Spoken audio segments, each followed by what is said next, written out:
We are in what I can call as Maldives of India.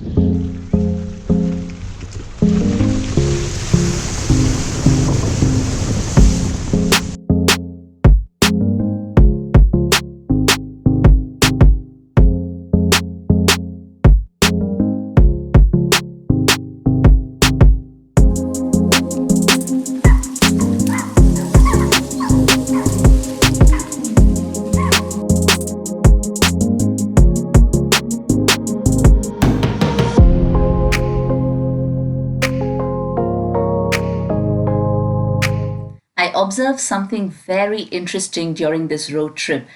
Traveling with my 2-year-old son, keeping him engaged in a long road trip is quite a challenge. So I have to be very, very creative and also very present at the same time because I don't know what his mood is. So sometimes I have to engage him with stories. Sometimes I have to read up history and share history of the monuments and of the places that we're going to be visiting. And sometimes I just have to play silly games, and sometimes I just have to be there to comfort him. So I have to be very spontaneous, very present.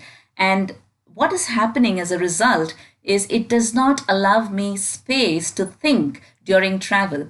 Usually, what would happen was whenever earlier I would travel for work or I would travel without my toddler, my mind was always busy. It was always thinking. I would be thinking about some project, some content that I have to create, some workshop that I have to prepare for. And throughout my travel, I would keep thinking, thinking, thinking. That mind was always active. And what would happen was I would feel extremely exhausted and tired at the end of a long day's travel, or especially if I've been traveling for many days together. But this time, interestingly, last 2, 3 days, we've been on the road continuously, traveling a lot.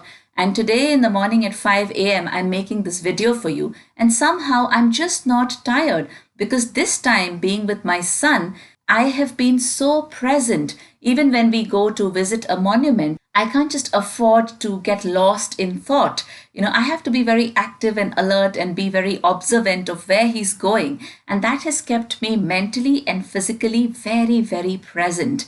So, this is one big learning that I'm going to be taking back from this trip. Whenever I spend time with my toddler back at home, I'm going to be 100% mentally present just with him and respond to whatever he needs so that those 2 hours or those 2.5 hours of quality time that I spend with my toddler, I can really practice presence in a very practical way. And that will help me stay active, alive, and much more energetic.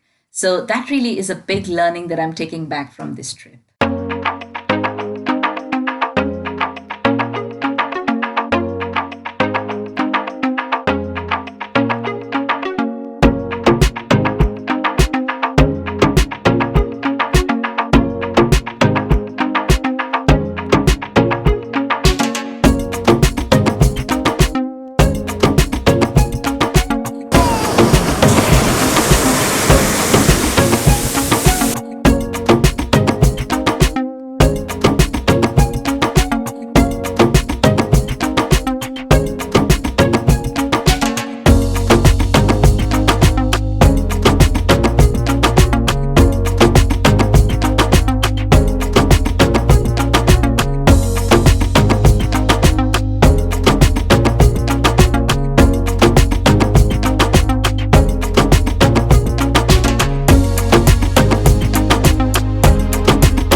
One of the best things about Gujarat is it's a food lover's paradise, especially if you're a vegetarian food lover and if you have eating preferences like you like Jain food. like we do, both me and my husband, we don't eat onions and garlic as well, and we are pure vegetarians. And I remember that there were some trips where we only survived on fruits. But in Gujarat, apparently, because there's a lot of Jain community out here, everything is served in the Jain version, which is the no onion, no garlic version. And there's a lot of variety in vegetarian food as well.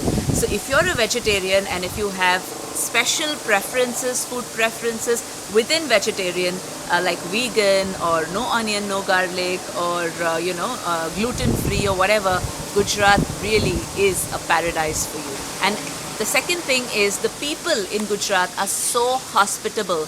Once when we were on our trip to Sidhpur, we just found a person.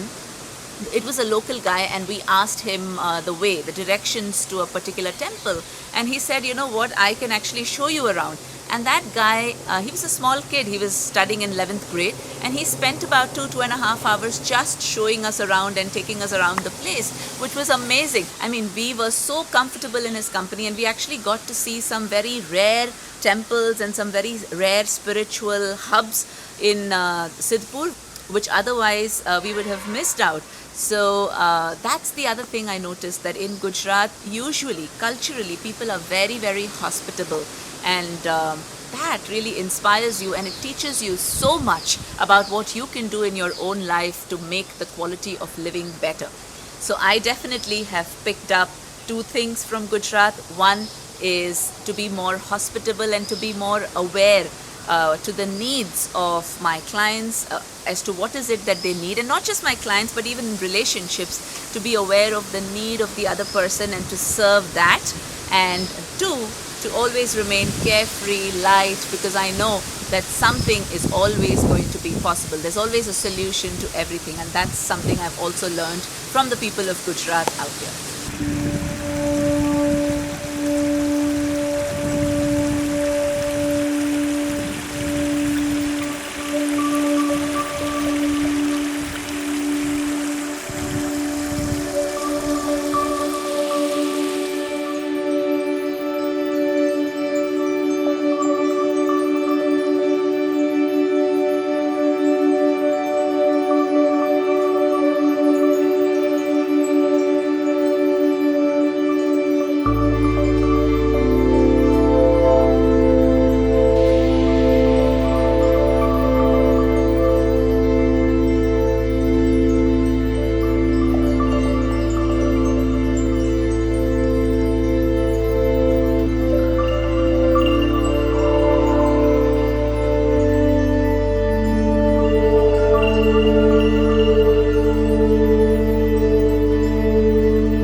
बैठा है अब तो दिख रहा है उन्हें.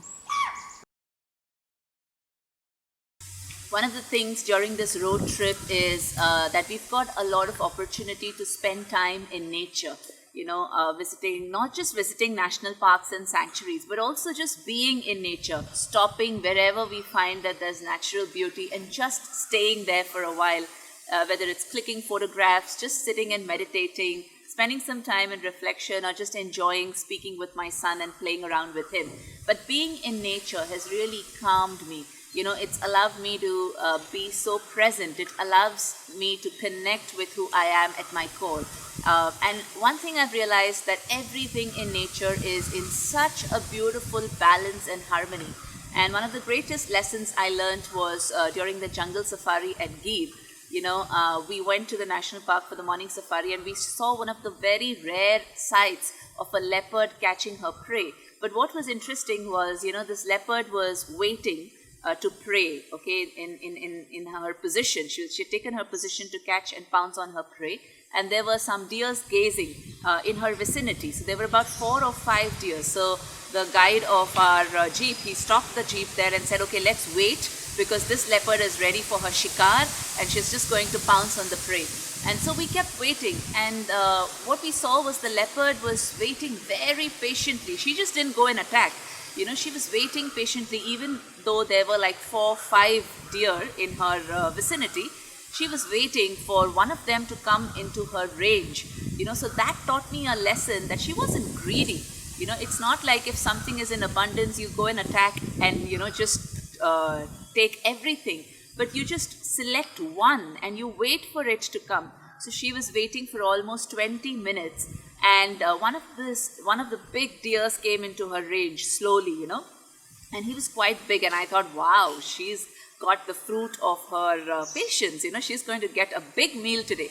And this leopard pounces on the deer, but the deer was too strong, so he just hit the leopard with his horns and he managed to escape.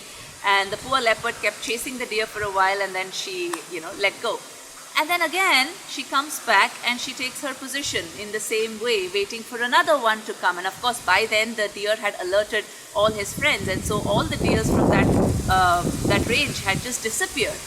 And that gave me such a big lesson that, you go prepared, you do everything that you can that is in your control in life, whatever you can control and whatever you can do, give it your best, because we saw the leopard waiting with full focus and concentration. And yet, if something doesn't come to you, it's not meant to be. So just prepare for the next one. Don't sit and waste time brooding over it.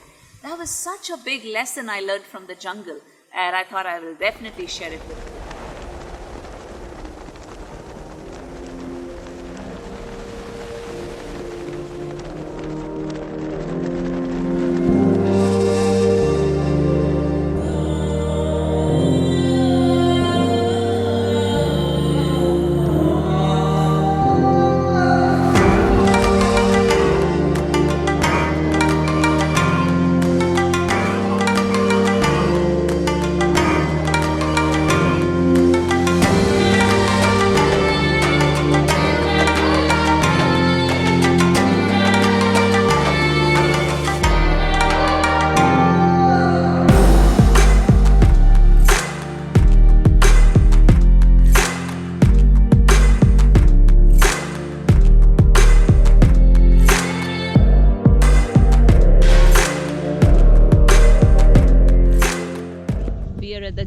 National Park, and we just spotted a lioness, and the excitement is still on. In fact, I could even still faintly hear the lioness roaring. She was apparently separated from her group, and she was up here on this dam, and we just spotted her.